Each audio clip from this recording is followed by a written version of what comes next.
What's your position on re-regulation of Wall Street?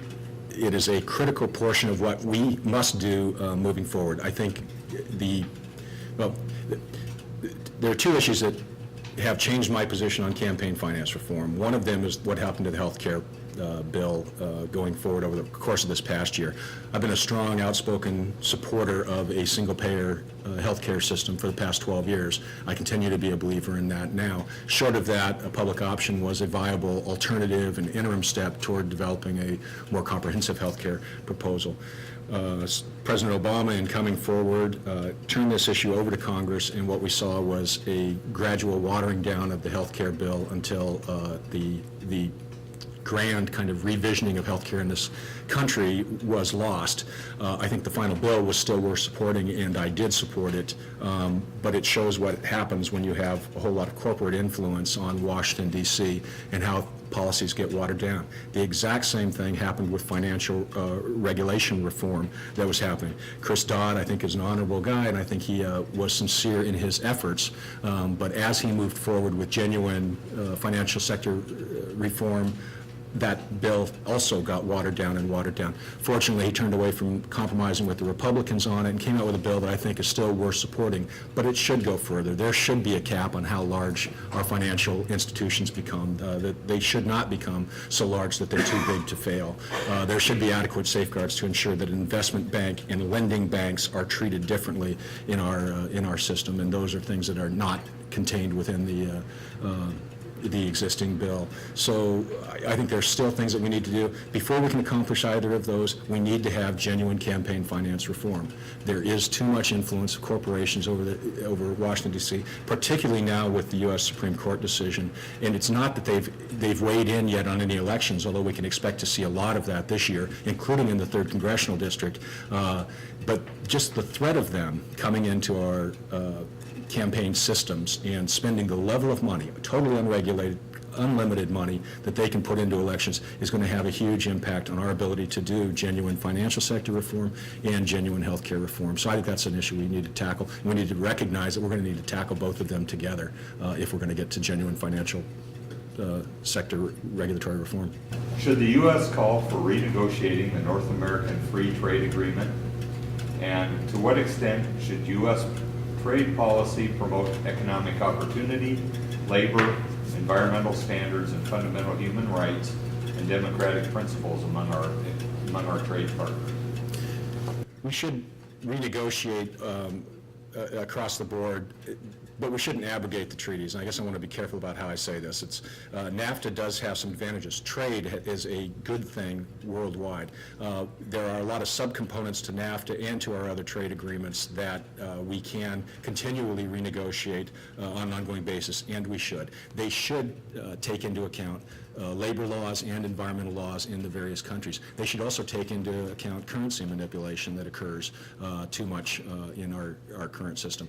All of these things need to be balanced out, and to the extent possible, we need to transition to competition, global economy. We need to move toward freer trade, but before we can get there, we need to have fair trade, ensure that we're able to compete. I don't think the move toward free trade in itself was a bad thing. It was simply handled way too quickly for our economy, the United States economy, to adapt to changing environmental reform, environmental changes. That's what's happening in our economies today. That's why we've lost so much manufacturing capacity in this country, is because of that sudden competition that was not fair. So I think there's ways to do that. I think that we need to recognize we can't simply throw up the walls and go back to 1945. We've got to work productively with other nations, but we also have to promote a genuine labor agreement. I'm a big believer in environmental policy, and yet I look at our efforts to try to deal with an issue like global warming, while in Brazil they are about to tap into billions and billions more barrels of oil that's going to continually make the global warming situation worse. If we're not moving forward to actively address these challenges on an international basis, we're going to fail.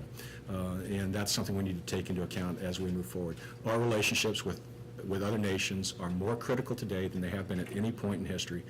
It begins with trade, but it extends to a whole lot of other things, including human rights, environmental rights, labor rights.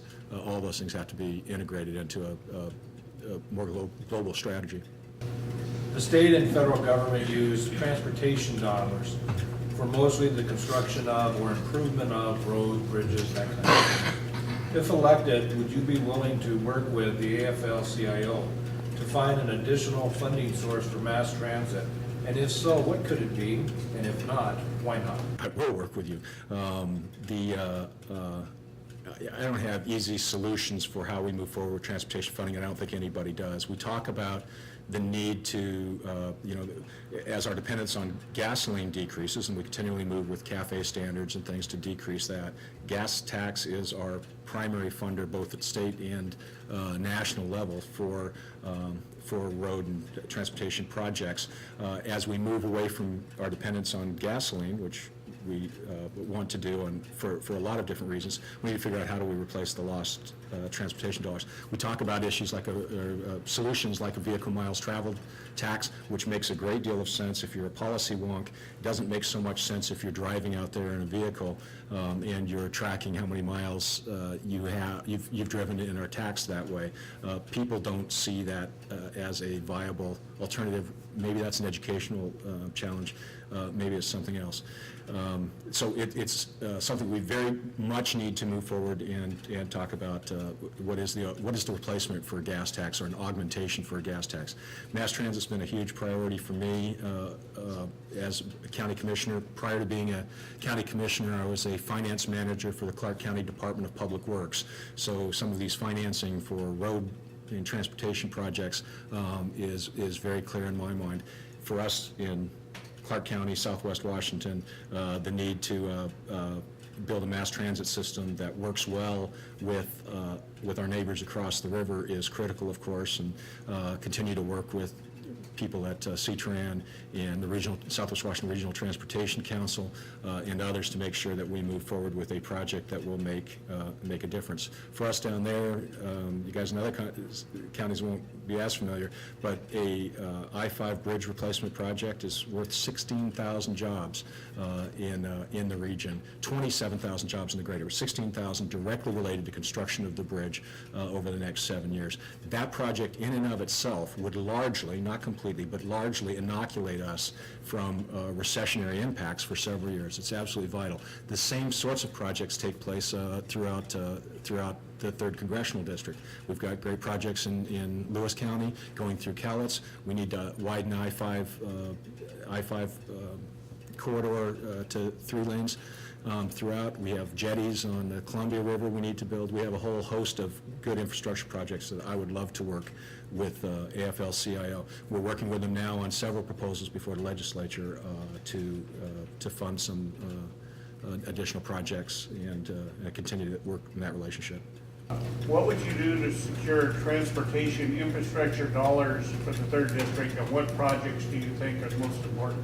I think I kind of hit on the most important projects. The way to be most effective, I've learned this very strongly in the state senate. When I walked into the state senate, I didn't walk in proclaiming my arrival and here, start listening to me.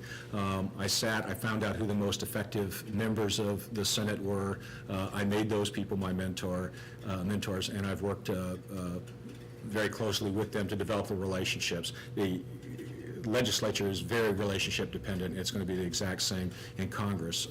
Through my efforts, I was named the actual drafter, the chief drafter for the Senate's operating budget in 2007, only my 3rd year in the legislature. I anticipate using that exact same process to be effective in the United States Congress.